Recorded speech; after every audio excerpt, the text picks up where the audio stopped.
আসসালামু আলাইকুম রহমতুল্লাহি ওয়া বারাকাতুহু। সম্মানিত দর্শক শ্রোতা,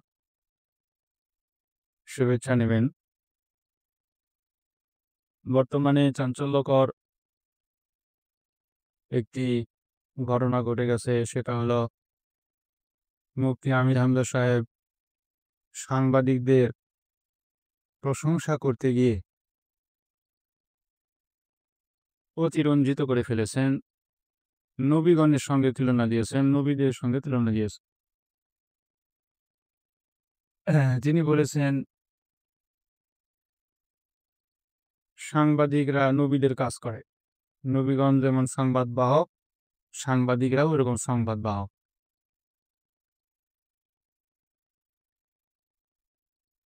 নবীগণের মতো সাংবাদিকদের কাজ। আসলে কি তাই?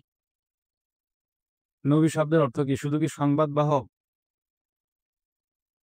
নবীগণ সংবাদ নিয়ে আসেন আল্লাহর পক্ষ থেকে ফেরেশতাদের মাধ্যমে।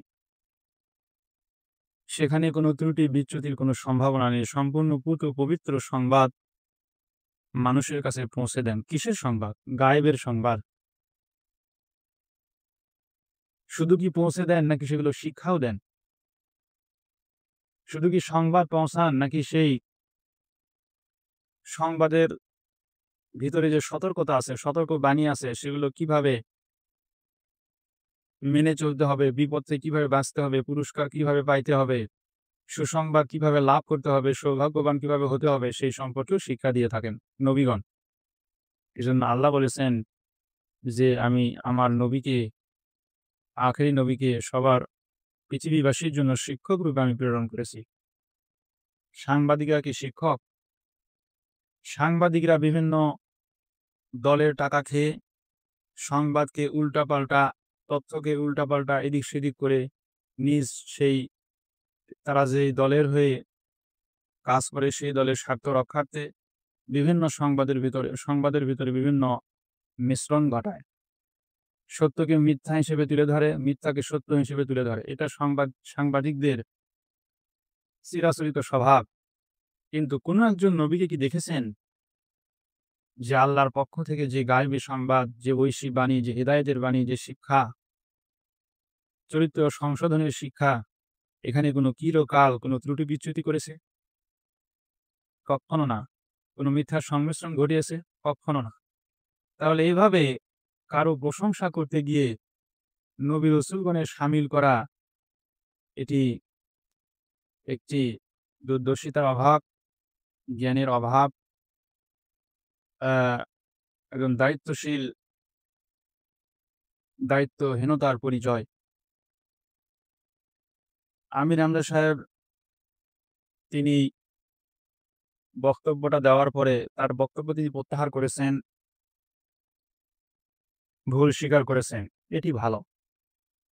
ভুল বুঝতে পেরে কেউ যদি ভুল স্বীকার করে, এটি অবশ্যই প্রশংসার যোগ্য। আল্লাহ তিনাকে ভবিষ্যতে এভাবে খামখেয়ালিপূর্ণ নবীগণের শানে কোনো বেয়াদবি যেন না হয়, সেদিকে লক্ষ্য রেখে বক্তব্য রাখার তৌফিক দান করুন। আরেকটি বিষয় তিনি বলেছেন, তিনার বক্তব্যকে ঘিরে ডক্টর এনায়েতুল্লাহ আব্বাসী সাহেব তিনি তিনাকে ফতুয়া দিয়েছেন।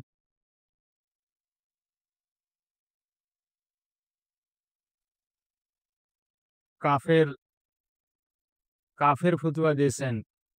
নবীগণের শানে বেয়াদবি করা কুফরি। আর যে কুফর করে সে তো কাফের। যা হোক ফতুয়া দিয়েছেন। আমির হামজা সাহেব বলেছেন যে, আমি তাহাজ্জুদ পড়ে দোয়া করেছি। আল্লাহ তো আমাকে ক্ষমাও করে দিতে পারে। কিন্তু এনায়েতুল্লাহ আব্বাসী সাহেব যে আমাকে ফতুয়া দিলেন তার কি হবে? দেখুন, আল্লাহ যে আপনাকে ক্ষমা করেছে এর কি কোনো গ্যারান্টি আছে? আপনার কাছে কোনো প্রমাণ আছে? আর আপনি একা, একা ক্ষমা চাইলেন, শুধু আপনি বেঁচে গেলেন। কিন্তু এতগুলো মানুষকে যে আপনি ভুল বুঝালেন, পথভ্রষ্টতার দিকে ধাবিত করলেন, এদের দায়িত্ব কে নেবে? আপনি যে দোয়া করেছেন, গোপনে, গোপনে কেঁদেছেন, তওবা করেছেন, এটা কি এনায়েতুল্লাহ আব্বাসী সাহেবকে আপনি বলেছেন যে, "আমি তওবা করেছি, আমি এই অবস্থান থেকে ফিরে এসেছি"? তা তো কিছু বলেননি, জানা নেই। তাহলে তো উনি তার বক্তব্যে তো অটল থাকবেনই। যখন কেউ প্রকাশ্যে ভুল করবে, প্রকাশ্যে কোরআন হাদিসের অপব্যাখ্যা করবে, উপমার ভুল প্রয়োগ করবে, নবীগণের শানকে খাটো করবে, নবীগণের শানে যে শব্দগুলো যাবে না, সাধারণ মানুষের প্রশংসা করতে গিয়ে তাদেরকে নবীগণে শামিল করা হবে। এই সমস্ত জিনিসের যখন অপব্যাখ্যা আপনি প্রকাশ্যে পাবলিকলি জনগণের সামনে হাজার, হাজার মানুষের সামনে, এখন মিডিয়ার যুগ, মুহূর্তের মধ্যে সারা বিশ্বে ছড়িয়ে পড়তেছে। আপনি প্রকাশ্যে যখন এমন একটি অপব্যাখ্যা করবেন, তখন আপনাকে প্রকাশ্যেই সবার সম্মুখেই ভুল স্বীকার করতে হবে এবং সবার সম্মুখেই আল্লাহর কাছে তওবা করতে হবে। তবেই না আপনাকে যিনারা ফতুয়া দিয়েছেন, তিনারা তিনাদের ফতুয়াকে উইথড্র করবেন। আর আপনি যদি গোপনে, গোপনে তওবা করেন, গোপনে, গোপনে ভুল স্বীকার করেন, তাহলে তিনারা তো আপনার ওই গোপনে খবর তো জানে না। সুতরাং তারা কিভাবে তাদের ফতুয়া থেকে তাদের ফতুয়া উইথড্র করবে? সুতরাং অ্যা আপনি ইতিপূর্বেও অনেক খামখেয়ালিপূর্ণ বক্তব্য দিয়েছেন। দোয়া করি আমরা যার অবস্থান অনুযায়ী আল্লাহ যাকে যতটুকু জ্ঞান দান করেছেন, সেই জ্ঞান অনুযায়ী আমরা যাতে সঠিকভাবে ইসলামের খেদমত করতে পারি, আমরা যাতে হেদায়েত বাণী ঠিকভাবে মানুষের কাছে পৌঁছে দিতে পারি। কোন রকম চুল পরিমাণ ত্রুটি, বিচ্যুতি, অপব্যাখ্যা এগুলো ছাড়া যাতে হুবহু ঠিকভাবে আমরা যাতে কোরআন হাদিসের কথা হেদায়েতের নিয়তে অন্যের কাছে পৌঁছে দিতে পারি। আল্লাহ আমাদের এই তৌফিক দান করুন। আমিন।